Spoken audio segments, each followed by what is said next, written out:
Hey there once again, self-storage investors. Coach Roel here. In this video, I'm going to share something kind of cool with you. I'm going to share you the story about the origins of the self-storage industry from ancient beginnings to the present day.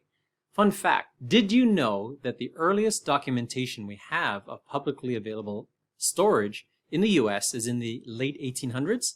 True story. But even more interesting, before we get into that, I wanted to take a few moments to perpetuate three of the most interesting stories that predate the boring documented facts. And these three origin stories actually take place in three great historical empires. Perhaps you've heard of them. Ancient China, ancient Rome, and the more recent British Empire. But before we get to China, there is hard archaeological evidence of storage in general that goes back as much as 8,500 years ago, around the time when humans transitioned from being nomadic hunter-gatherers to domesticated farmers.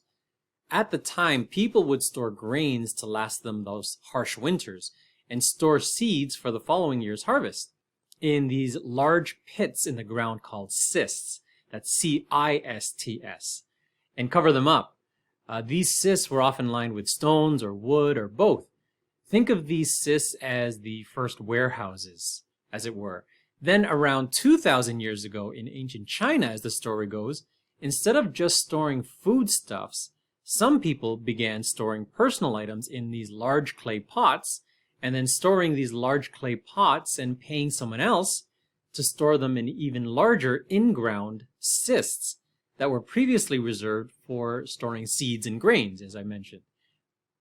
Enter, in my opinion, the birth of the world's first hoarders, according to legend. Now, the next milestone in self-storage lore takes place in the Roman Empire, when presumably ancient Romans needed a place to store all the stuff that they stole from like all the other cultures that they plundered and assimilated. Rome is probably a pretty good bet for early self-storage invention, as they also invented a lot of other things that are still used today, like things like modern plumbing and sanitary management, arches, as you can see, to build structures, aqueducts to distribute water, and even air conditioning. Then comes the story of the self-storage industry in the 18th and 19th century in Britain. Legend has it that British merchants and voyagers, before they were going on a voyage, they would store their valuables at a bank while they sailed away, looking for resources to exploit in like faraway lands.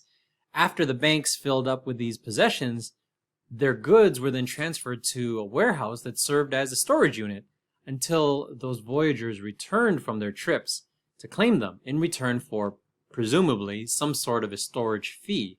I don't know about you, but that British Empire story sounds a bit more plausible than the ancient China or the ancient Rome stories. At any rate, after these three rumored origin stories, self-storage becomes largely an American story.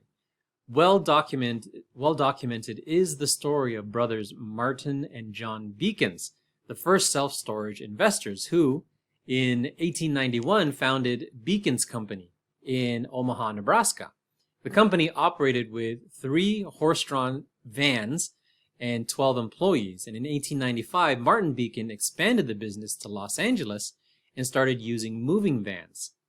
In 1906, the Beacon's warehouse was built. It was the first reinforced steel and concrete building in the city. And during the first half of the century, the company set up a large number of fireproof warehouses throughout Southern California. Then, after World War II, as it were, Bekins focused on 4 major areas of service in the moving industry.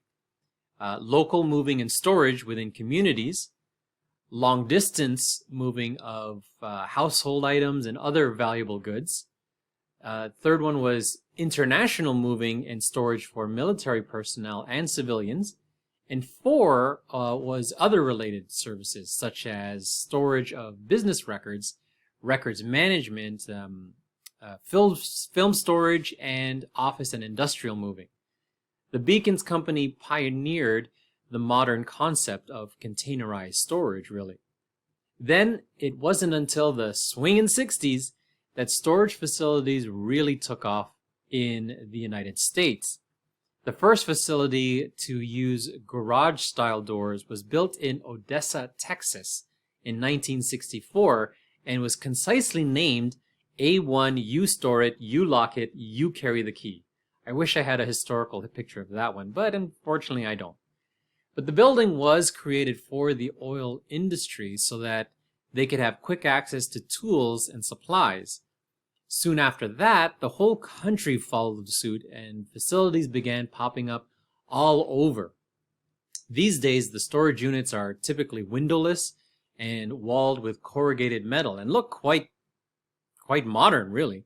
And they're lockable exclusively by the renter. Each unit is usually accessed by opening a roll-up metal door. 5x10 unit is about the size of a large walk-in closet. 10x10 is about the size of a child's bedroom. 10x20 is about the size of a one-car garage. 15x20 about the size of a large master bedroom. And 20x20 about the size of a two-car garage.